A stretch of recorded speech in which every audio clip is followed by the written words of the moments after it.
and welcome to the London Bulls podcast with me, KD, and my good co-host Tom. Tom, how are you doing, my friend? I'm very well, thank you, mate. Yeah, I'm doing really well. How are you? Yeah, it felt a bit surreal having the opportunity to open the show. Yeah. Well, I It thought was- I'd let you have a go, you know. You've yeah, thank been you. you've been chasing after my job for a while, so I thought I'd Yeah, give you a thank you. It's a go. big honor. I felt a bit starstruck doing that actually. I felt like I Mm. was on BBC Newsnight, but I hope the people enjoyed that opening. Let me know if you think I was good. Let me know if you were happy with that. But Tom, really good to see you, mate. It's been really nice getting the podcast back up and running. Been Yeah. such a busy start to the season already. How have you Mm. been doing? Have you been able to get to many games already? Or Yeah, I've been to the went to the Chorley game, which was, was okay. We didn't play very well. But yeah, no, other than that, I haven't got to them, but going on Saturday. To Brackley, so that'll be with a fair few other London Bulls, so that'll be fun. yeah, Looking I've heard forward to it. there's a big away day on Saturday, isn't there, actually? I've heard there's something happening with the London Bulls. I think they might be going up Certainly there. is, mate. Yeah. Surely, do you know what, mate? That was a really interesting game because I would have taken a point before that. Mm. But you Hmm. were there, you saw a lot of the action. What were your kind of key takeaways from it? I think we were lucky to get a point, to be honest. Yeah, we really didn't play very well.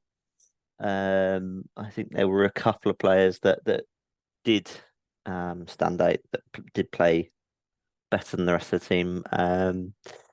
Robinson sort of filling in at fullback, but yeah, it wasn't great. And then, you know, it wasn't that Chorley were brilliant. It was just that we just weren't that great. And then, we got that penalty with Willow, and if he'd have scored that, and I'm not saying I'm glad he didn't, definitely not. I'd have taken the 3 points, God, but it would have been, one of the biggest smash and grabs, you know, in history. It was just, yeah, it was mad. But I'm glad we got, as you said, I would have taken the point on the way up there.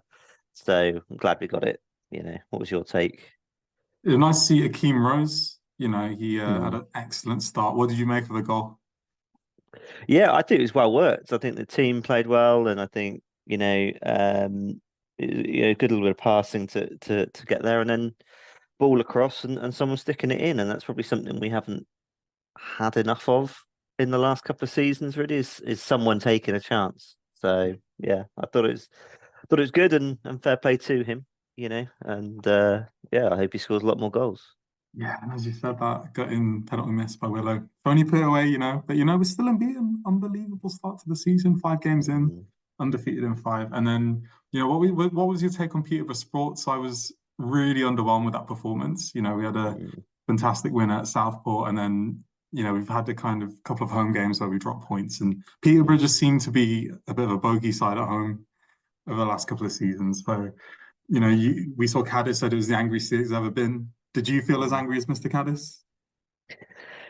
Probably not. Probably not. I was listening on the radio, so I didn't have the misfortune of being there. No, he didn't sound happy, did he? And it didn't sound brilliant. We didn't seem to. I think we obviously started well, got the goal, and you think we're going to kick on, and then we didn't really. And I think that's what was disappointing about it. Is yeah, it's a game we probably should have won. You can't take anything from the opposition. That if they've played well, they played well. But when it's our own fault and it's us not really doing it, it is frustrating. Um, and but obviously Gibson got the goal there, and I think he's been great for us. Obviously got his couple of goals now, and again a bit like Rose. Really, I hope they keep contributing. Do you feel we've got real squad depth this season? It seems like we have a lot more options now compared to last season. It felt like we were in the bare bones for a few games. We're getting youngsters on the subs bench. I don't think Mm. we filled some of the subs benches in some games. Are you noticing that? Do you think we've got a lot more quality this season? Yeah, I do. We definitely have a lot better depth. I mean, you look at some of the players that we can bring off the bench.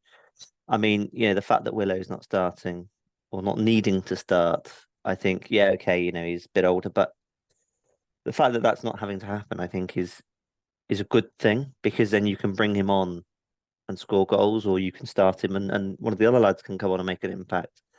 Um, and I think what it'll do this season is help us towards the end of the season, because I felt like last season it was I'm not going to say damp squib, but we just seemed to run out of steam towards the end of the season. You think about, okay, Boston were good, but we didn't really put up a fight, and the Buxton game, and there were a few games like that where we just didn't really. You could see we were tired. And I don't blame the players. It's a long season. It's a long season anyway, and I think a lot of those players had to play week in, week out. So yeah, it's great that we've got a bench now that we can depend upon. Yeah, similarly to the beginning of last season, Jason Cowley was out, wasn't he, for a bit? Mm. And we really felt that. Obviously, Willow was out as well for a period. And I think with these new kind of attacking forwards we got in, like it's been really good that we've been able to kind of neutralize Cowley being out for a bit. We haven't felt it as badly. Like we've Mm. been really free scoring. I think we might be the second or third highest scorers in the league, as I was speaking today. But yeah, it's been really good to see like the different goal scorers as well we've had over the last few games. And, let's Mm. touch on Southport as well. What a result that was. 4-1 away. Incredible. Yeah. Yeah, well, exactly, mate. I think that's the right word, isn't it? Incredible, really. But that's what can happen when Hereford start to sort of play together. And I do worry, not worry, but I did think maybe it's just because we've got a lot of new players that we maybe hadn't quite, with Chorley, yeah, okay, they're a good side, but should have probably done better anyway. And Peterborough Sports, we should have done better. So, I did feel like it was maybe that we didn't click before, but we definitely clicked at Southport. And although, on the radio it did sound a bit dicey at 2-1, once we got that third goal, we felt comfortable then. But we didn't rest on that. We went and got that fourth goal, and um, although Southport aren't going to be up the top end, it's still a very good result away from home. And as you say, to score 4 goals for Babs to get 2. Um, Hudson, it's great for him to get on the score sheet again as well. And Willow, you know, with a great goal from the bench. So yeah, I think it's Hereford performing how they probably should be performing. Just with the squad that we've now got, and I think tactically, and Caddis seems to have it right. So yeah, that was a lot more that was a lot more promising. I don't know. How did you think? What did you think about it? I thought it was one of Caddis's highlights in his managerial reign, to be honest. That was an unbelievable result. Southport's always been one of those horrible teams to go to. It's always got windy conditions. We've It never really had a great record there. I know we won there last season, but to win 4-1 was unreal. And I think I like what you said there about, we didn't just kind of rest at 2-1. We kept attacking. We wanted more goals. And I think in previous seasons, we probably would have just sat back after getting a second Mhm. or third. And it's just really nice seeing the attacking intent we have. I also wanted to give a Mhm. huge shout out to the Hereford fans who laid a wreath at Southport. Mhm. I know a few went down after the terrible murder of the 3 children up in Southport, and I know a lot more were injured. And it was just fantastic seeing photos of fans paying their respects. And, well done to all of you that went down there. And our best wishes go out to Absolutely. Southport. They obviously have been an amazing support for the community. I know they've been supporting a lot of people who've been affected by the terrible attacks there. So all our thoughts are with you at Southport FC and your community. Mm. Yeah, definitely, mate. I echo that. And yeah, there was quite an entertaining game the other day, wasn't there, against Radcliffe? Not many goals there, but No, it felt a bit like that Alfreton game, where last season when we drew 3-3, slightly less late goal for us to equalise. But yeah, I don't know. I don't know if we were just weren't at it. We're a bit asleep. I don't know, but it was poor. And to go 2-0 down, and I'm not look again. I think you've got to give credit to Radcliffe. They came out and they didn't just sit back like teams could at Edgar Street. You know, they came and they tried to win, and they got 2 really experienced managers there in Johnson and Morley, and who have been all over. Obviously managed Chester in this league and Salford, and amongst others, and I think they know how to set up a team, and they did, and we just, I'm glad we got the draw because again it keeps us unbeaten and it's a point that probably we, again, a bit like Chorley, maybe we shouldn't have got. So that for me actually is the biggest part of this for Hereford this season. And I think it goes back to what you were saying really about, us sitting back and resting on our laurels or things like that, if we're 2-1 up but this team doesn't seem to give up. And we would have lost that game maybe 3-2 last season. I know I said about Alfreton, but I think that was a different story altogether. But I think, and surely, we may not have gone and got the point, or even potentially 3 at Chorley last season, I don't think. And, not specifically there, but just in those games. And I think that's the biggest difference this season so far. Obviously, 2 wins, 3 draws. You'd rather have more wins, but we can kick on now. And when Kylie comes back, that will help. And when, as I say, when these lads do click, and obviously Preston's been out, and I think that was probably part of it against Radcliffe, because I think, we are missing these experienced players, especially someone like, London Bull sponsored Matt Preston. It's, he's a good player, and that's, and I'm glad we've got him. And he's on the bench at Radcliffe, so hopefully, he'll start on Saturday. Yeah, definitely. Honestly, mate, that game was one of the most stressful listens on Radio Hereford FC I've ever heard. The amount of hair I Yeah. pulled out was insane. But as you said, like, character is so important, right? And at the end of the day, your team represents your manager. And from talking to Cadiz at the beginning of the season, like, we know he recruits people based on character. He wants people that don't give up, that keep attacking. And I think someone I was really impressed with was Tate Campbell. And I think in our last pod, you mentioned him performing really well over the preseason friendlies, and he seems like a real coup for us. Coming from Birmingham Yeah. City, he seems to really influence games well. He obviously got that third goal, but he seems to be someone that can grab the game by the scruff of the neck when you're 2-0 down and start to influence stuff. So really good to see that. I'm really impressed. Obviously when you come from 2-0 down and then they score a third, it kind of dents your hopes a bit, right? But it was good to see we got a late goal and we're unlucky to score again, really. Yeah, I think we'd be lucky to keep him, Yeah. maybe even this season. I think we'd be lucky to keep him. But if we can hold on to him until at least the end of the season, it gives us the best chance of getting into those playoffs, I think. And not just him, as I said, Matt Preston, I think he's got a lot of experience and I'm not saying we're going to lose him, but those are the types of players we need to keep on. Babos is a really good talent and still, I think, still progressing.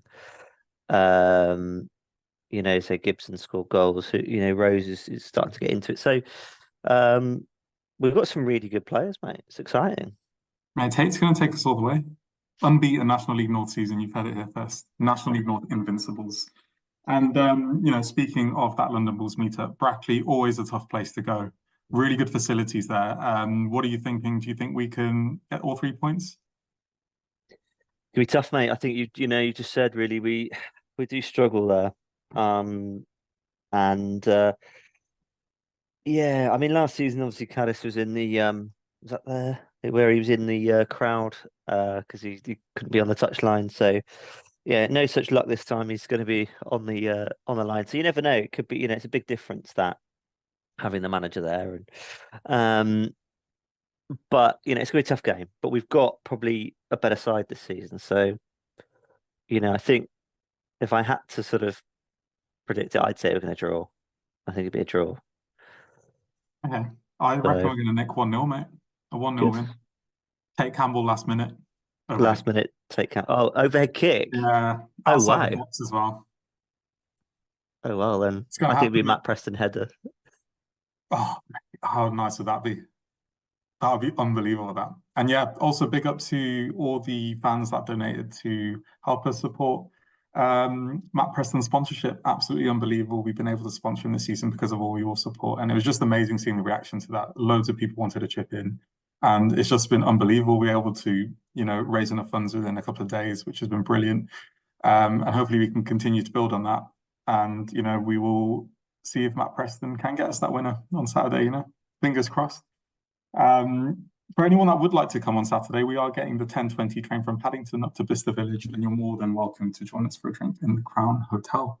It should be a really good day out. And then after that game. We have Needham Market, a tough gig on Tuesday. Mm. They haven't had the best start to the season. Obviously, they've been promoted, but how do you think we'll fare against them, Tom? We all seem to struggle against the lower sides, and I'm sounding really depressing now, aren't I? No, I mean I think again it's a little bit like the Peterborough game, probably a little bit like the Radcliffe game, where we should go into it thinking we're going to win, and I think we've got to have that mentality. I don't think that's us being unfair on Needham. Obviously they haven't won this season. They've had one draw, and that was to Radcliffe, weirdly enough. But obviously they like drawing Radcliffe, don't they? But yeah, I'd like to see a better performance. But it's always tough, if we have a tough game on Saturday and then we've got to play on Tuesday and do the market. I know they've got to, but you don't know. It's a cup final, I think, for a lot of teams when they come to Edgar Street. So yeah, be tough, mate. But we'll win. We'll win. The hallowed turf, my friend. Yeah, people raise their game when they come to Edgar Street, right? Look at it behind you. It's gorgeous, absolutely beautiful. And behind me as well. We forget, the players are part-time, right? Back-to-back games on the weekend and then less preparation time for this. Hats off to them. They really work hard. And then we got another tough game up at Spennymoor. Yeah. They seem like a proper bogey side, mate. I can't actually remember when we last beat them. It always seems we drop points up there. But yeah, how do you think we'll fare against them?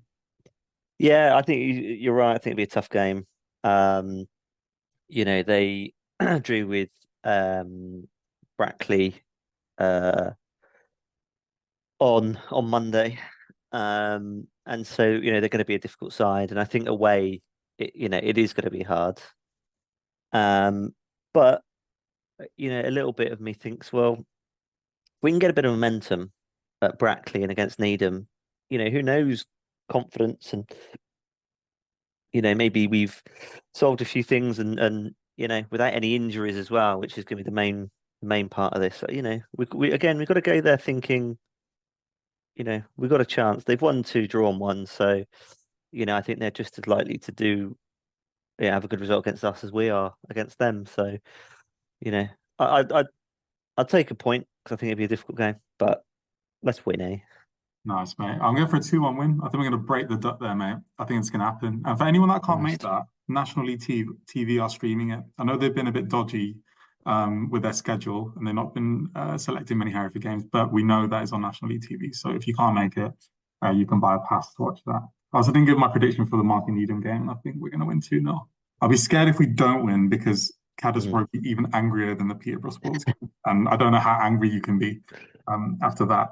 So let's hope for the players' sake we actually win that game. Yeah. Shall we touch on a few London Bull-specific events? We obviously talked about your journey up to Chorley, and I know you wanted to give a few shout-outs for that trip. So I'll hand back over to you on that. Well, yeah, absolutely, mate. There was only 3 of us, to be fair, on the train, but we had a good laugh. Massive shout out to Nick Jones. He works for the railways as a driver, so he managed to get us a few cheaper tickets, which definitely helps. But you sort of spend it on beer, then, don't you? That's the only problem. And obviously shout out to Matt as well, Leighton, who was with us, who came up with us.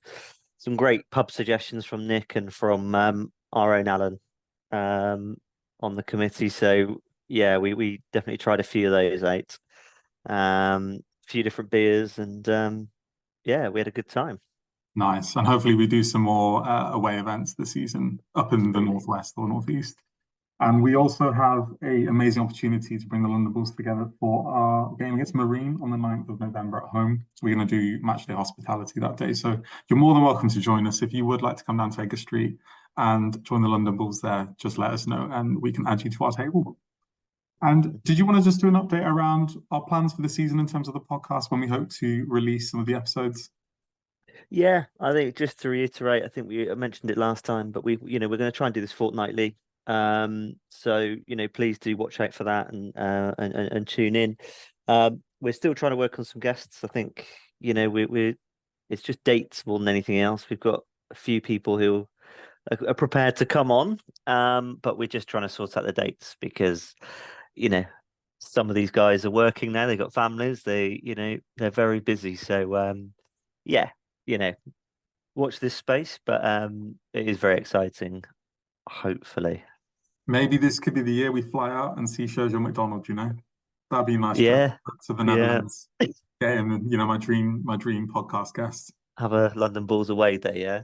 Ah, that'd be good. That's why these dates are really hard to work around. We've got to travel abroad Mm, to meet some of these guests. So, it's true. uh, yeah, it's really exciting. We've had a great start to this podcast. Already three amazing guests, and hopefully we can include a few more over the next few weeks and months. We were going to pay a tribute to someone really special, and that was, we all heard the sad news about Sven-Göran Eriksson's passing away this week at the age of 76. He was battling pancreatic cancer, an absolute legend of the game. A lot of football fans in general will feel really sad about hearing this news. We know he put up a really good fight, and he was given that news about having a year to live, and it's been a really sad time. I mean, a few people have watched his documentary on Amazon, and Tom, I know you've watched that the other day, and what were your kind of reflections after watching it? Yeah, I mean, I think it's extremely sad when somebody, dies anyway, but just, especially in the circumstances and not being given too long to live. Yeah, the documentary is really good. Watch it if you haven't already. It just talks about a little bit about his coaching career, about how he started, and obviously in Sweden, and then his sort of build up really to becoming the England manager. He managed in Italy and in Portugal, and he did very, very well in those places, and then he sort of obviously got the England job, and I think at the time we all thought it was a little bit left field, but actually, you know what? He did have a lot of experience in Europe, and that's probably what we needed. So, it was very interesting, and obviously, yeah, say it brought the memories flooding back of that Germany 5-1 and the Greece Beckham free kick and the World Cups and the Euros and um, but also the other side to Sven. Um, he's a bit of a womanizer. Not gonna not going to make any negative comments here, but it was a bit of a surprise to us, some of the women that were coming out of the woodwork. But more than that, obviously how there were certain things with fake shakes um and then obviously what happened after England with Leicester and Notts County and North Korea. So, it was all a bit. I think you've said it before, but what a colourful, colourful career. Yeah, it was a very nomadic journey after England, right? And that was a specific game we were going to touch on. Actually, when he became director of football at Notts County, we were actually in the same league in 2009. We were both in League Two that season, and we were actually going to touch on that in terms of memory corner. Our 2-0 defeat to Notts County. When Sven came to Edgar Street, you might have seen a few fans on social media actually sharing their experiences of meeting Sven. But I mean, we kind of looked over the match report of the day, and it was a really interesting game, right? It was the 5th of September, and there's some interesting players in the Hereford line. We have Matthew Monsey, the Beast. Yeah. A certain Mark Hugh, he didn't have a bad career, did he? He left Edgar Street, and Kasper Schmeichel in goal for Notts County in a £1 million move, which was unbelievable. That I mean, it was a very crazy time, right? We kind of rolled out the red carpet for Sven coming down and all those guys. I mean, what were your recollections of that game? Yeah, I think it was just very exciting, wasn't it? As you say, it was like, oh my God, the England, the former England manager's coming down. And the players that they did have, you mentioned Schmeichel, it wasn't like, he hadn't done much in his career, or he wasn't, he hadn't quite done a lot yet. He was he was a good keeper then. And, you know, there were people like Lee Hughes, okay, we've all got our own thoughts on Lee Hughes, but yeah, he'd had a great career. He was £1 million striker at one point. Um, on the bench for them, they had Russell Holt, who ended up coming to Hereford as the goalkeeping coach and a sub goalkeeper, and I'm pretty sure it was Sean Canham that we ended up having as well. And like so, there's a bit of a link there. But yeah, I just I mean, you knew they were going to come down and probably be a lot better than us. And so it showed as they went on to win 2-0. But yeah, I think it's just exciting to sort of see Sven in the stands, really. Yeah, we were actually unlucky not to win that game, believe it or not. We missed the penalty. So Ryan Valentine, remember him? I mean, that's a Mm. throwback, right? He actually missed the penalty, and Schmeichel was actually really lucky not to have been sent off. The game could have been really different. Sven could have had a defeat at Edgar Street, which would have been a crazy, title in the newspapers, right? What was really interesting as well, the attendance, 2,727. So our recent attendances have actually trumped that, which has been amazing to see in the National League North, considering this was League Two. Mm. Yeah, Notts County had a crazy few years, right? Actually, 2 or 3 years after that, they drew with Juventus at their stadium opening, which Lee Hughes equalised in, which was a bit of a bizarre kind of game because they actually share a link between the strip they have.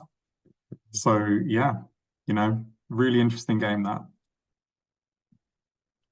Yeah, absolutely, mate. I think it's interesting you say about, Notts County after that. Obviously, Guy came in with a bit of money and then had some backers from overseas, and then there was the link with Notts County in terms, sorry, with North Korea. Sven going to North Korea to meet. I don't know if it was Kim Jong Il or Kim Jong Un at the time, but yeah, the leader of North Korea, to talk about football and how he could help, because the owners or the backers at the time knew the North Korean leader. I mean, it's just well, yeah, it's mad, isn't it? As we said, Sven had a very colourful life. But what was really nice to see, I saw on your Herefordshire, was that Graham Turner actually had a wine with Sven in the boardroom after the game, and I'd love to have been a fly on the wall for that. Graham Turner and Sven having a chat, talking about football. That would have been incredible to listen to. I bet they've got some amazing stories. But yeah, if you were at the game, let us know. If you've got any pictures, comment on our social media pages, add a few photos if you got to meet Sven as well. Any photos you got with him, let us know. Or any of the players from the Notts County or Hereford lineup. Yeah, absolutely. Yeah, I think that draws us to a close. We got through quite a lot today, didn't we, Tom? we did, mate. Yeah, fair play to us. Yeah. That was a very meaty episode, I think. That was really Yeah. enjoyable, actually. There's been quite a few games, a lot to talk about over the last couple of weeks. And who knows what will happen in 2 weeks to come when we record our next episode. But I hope you all enjoyed our podcast today. Thank you for being an amazing co-host as always, Tom. It's really good to hear your experiences of the last few games, and I'm really excited about Brackley away on Saturday. We'll get a few photos and share that on our social media as well. Yeah, definitely. Yeah, it's been great to speak to you today as well, mate. As you said, we've got through a lot, and so yeah, it's exciting for the next couple of games now. Right. Hope you all have an amazing weekend, everyone. Fingers crossed we'll still be unbeaten by the time we record our next episode. Take care. See you. Cheers. Bye.